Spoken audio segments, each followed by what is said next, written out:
This is my new GX 470 and it's a total bust.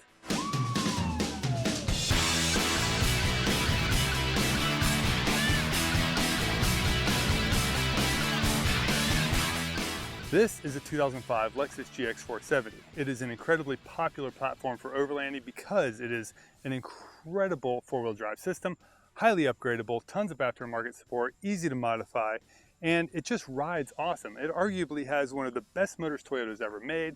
Super smooth V8. I think it's the last one they ever made with a cast iron block. This engine is their first million-mile engine, so it will literally run forever if you take care of it. I was super excited to pick this up, drove 4 hours to get it, and then I brought it home to my mechanic, and oh boy.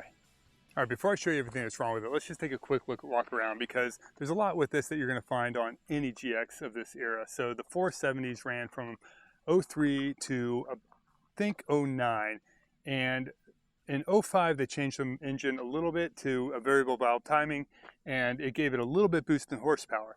And then they went to the 460. So the reason why I really wanted the 470 is the 460 requires premium fuel. Yeah, the horsepower jumps from like 230 something to 300, so you get a ton more power, but it's going to cost you a lot more in gas to run, and the mileage did not really improve. So I like this engine. It's also, like I mentioned, one of the best engines Toyota's ever made. And what you're going to see on this is what you're probably going to find on most 470s from this era.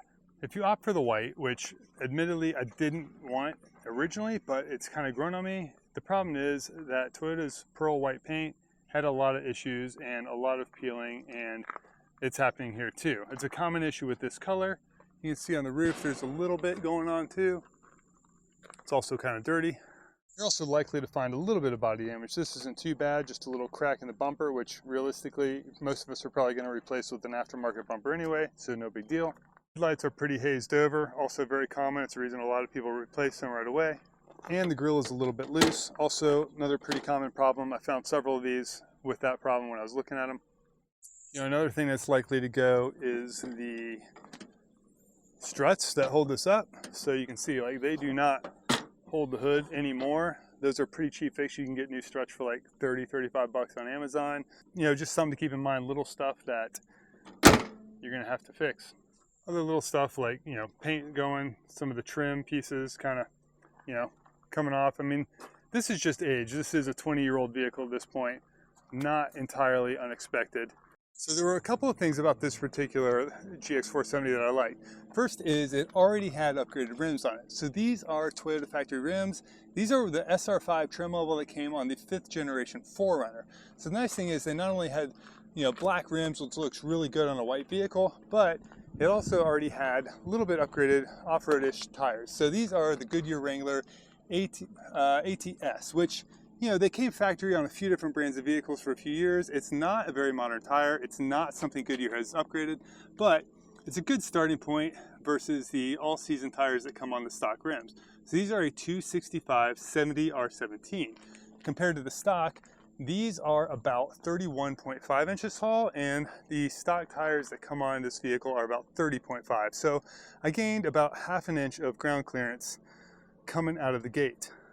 My other requirement was that it did not have the factory navigation, so I could upgrade the stereo. So the nice thing is this one already had an upgraded radio in it. It is not the most modern radio. It does not do CarPlay, but it does do Bluetooth. So I can hook my phone up to it and at least get the audio from Google Maps, podcast, music, and everything else. One more nice thing that I liked about this one was that it already had the coil spring replacing the faulty airbags. So the airbags are another common failure point in this vehicle, and having the spring replacement already done, even though I'm going to do a long travel suspension kit on this eventually, it's just a nice kind of value added. It's one less thing you have to worry about fixing right away. The downside is, of course, of a vehicle this age, and this is another super common problem with GX 470s, is that the bottom door speakers are completely blown. There is no bass from them, it's just rattle. So that'll be an upgrade. I'm going to do a full video on the stereo because I'm going to do some things that you don't normally see GX owners doing, especially with the subwoofer. So I'm really excited about that because I am a total audiophile and stereo geek. Now, let's take a look at some of the bigger issues with this. This is, you know, I saw some rust, right? There were pictures underneath. Let's take a look at just some of the basic rust, because I'll tell you, what I saw when I went to pick it up versus what I saw once we put it in the lift were two totally different things. So just looking at it in the parking lot, you can tell there's some rust. There's definitely some surface rust, some that's a little bit deeper. But I'm thinking, okay, I can probably file most of this off and just cover it, coat it, and it'll be fine. I did notice a few spots where there was rust going through in some of the frame, and there's a little bit more underneath that you can kind of feel and see if you're looking at it. I kind of played down in my head the problems that that rust would cause because I really wanted this vehicle, so I didn't listen to my gut as much as I should have. Also, that kind of stuff, you can fix it, you can patch it, you can sand it, Bondo it, and it's not exterior wise, it's all kind of in the underneath, so you don't see it, right? You can see a little bit of rust discoloration here, there's a little bit up here on the hood, but I played it down in my head because after driving it, the engine drove really, really well. The four-wheel drive worked, high and low both worked, the center diff worked. So all of the major mechanical things on this car work just fine. I got this vehicle for a really, really good price.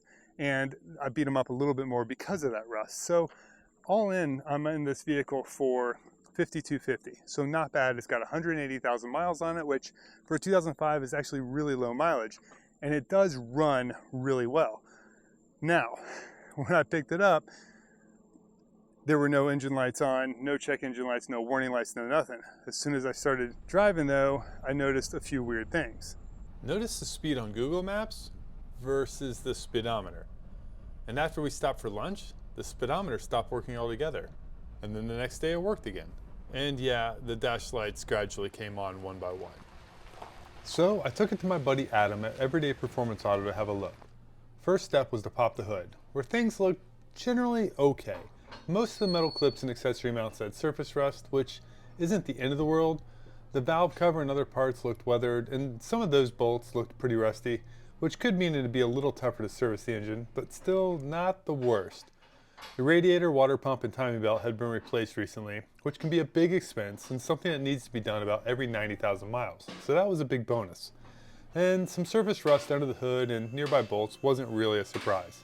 And then we put it in the lift.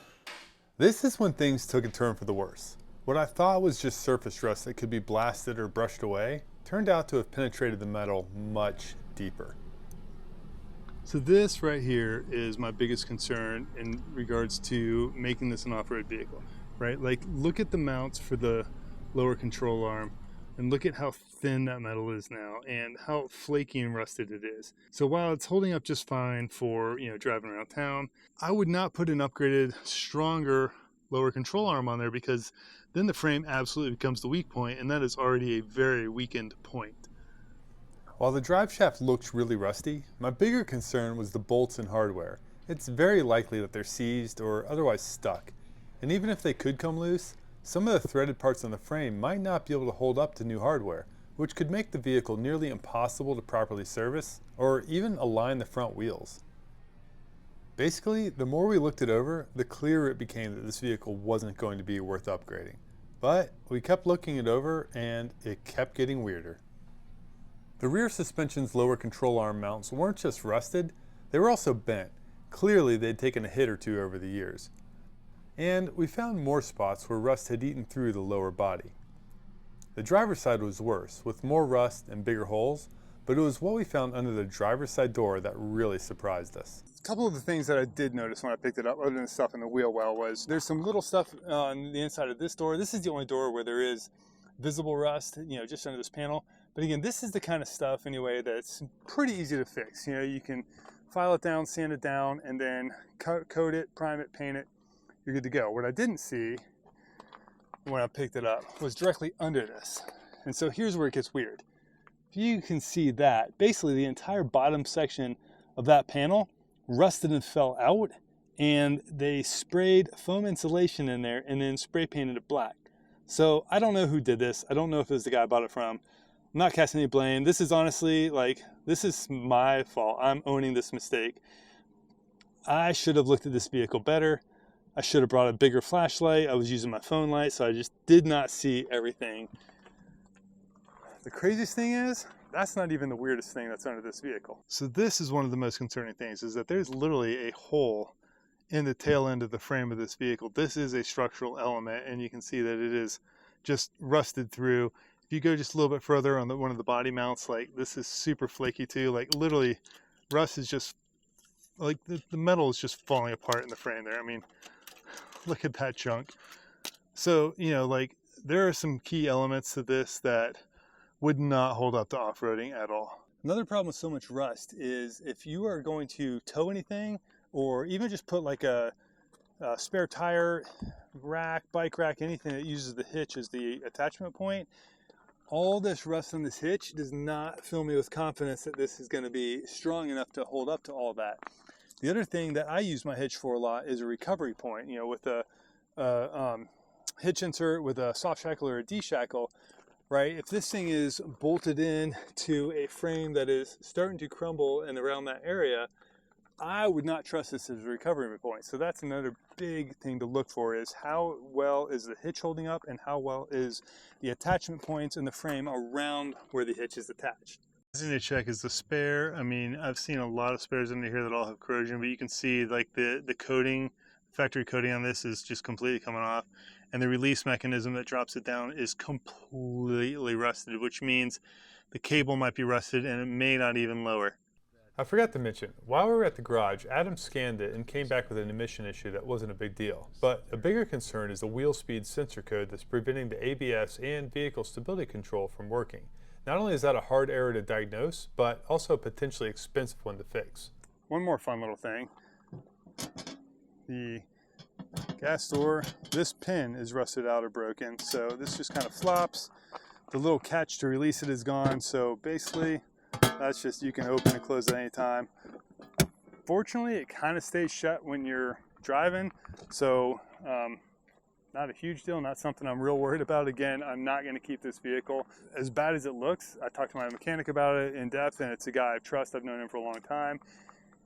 It's kind of fine for driving around town. This is just not something that you would want to put, you know, $5,000–$10,000 worth of suspension upgrades into, because the frame is simply not going to handle it. So that's really the biggest takeaway from this whole experience is, you know, make sure that you're looking at all the little things, all the structural elements for the upgrades that you want to do, not just the condition the vehicle is in now. All right, I'm not going to lie, like after my mechanic told me that this one is just not worth upgrading, I was a little bit like, I was kind of crushed, because man, I really wanted this vehicle, but I literally just immediately got onto Facebook Marketplace, found another one that had all the features I wanted, slightly more mileage, but really good. And I'm going to show you that in the next video as we really kick off the GX 470 overland build project for AWOL. But I just want to kind of leave you with a few extra thoughts on this. So A, trust your gut, right? Like I looked at that stuff and my gut was telling me maybe I should pass, but I had that sunk cost of 4 hours of driving to go get this, and I had my heart set on it. So like those are hard things to overcome, but I would challenge you to overcome those if you're looking around. The other thing that I learned was I looked on Auto Trader first, and with a huge range, right? Like a 500-mile range.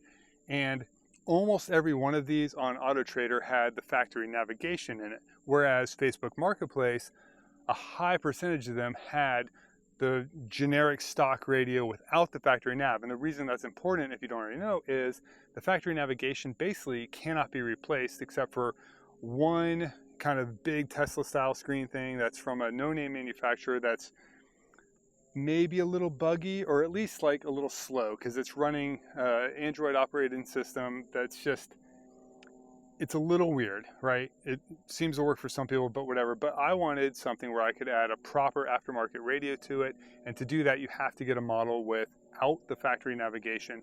This one has standalone AC controls, so I don't rely on the factory radio to manage my AC and other functions of the car, which is really, really great. So there's going to be a lot of stereo stuff. I'm doing a new one. For this bad boy right here, I hate to say it, I'm going to have to say goodbye. It is going to be a great grocery getter for somebody for another, 50,000 miles probably.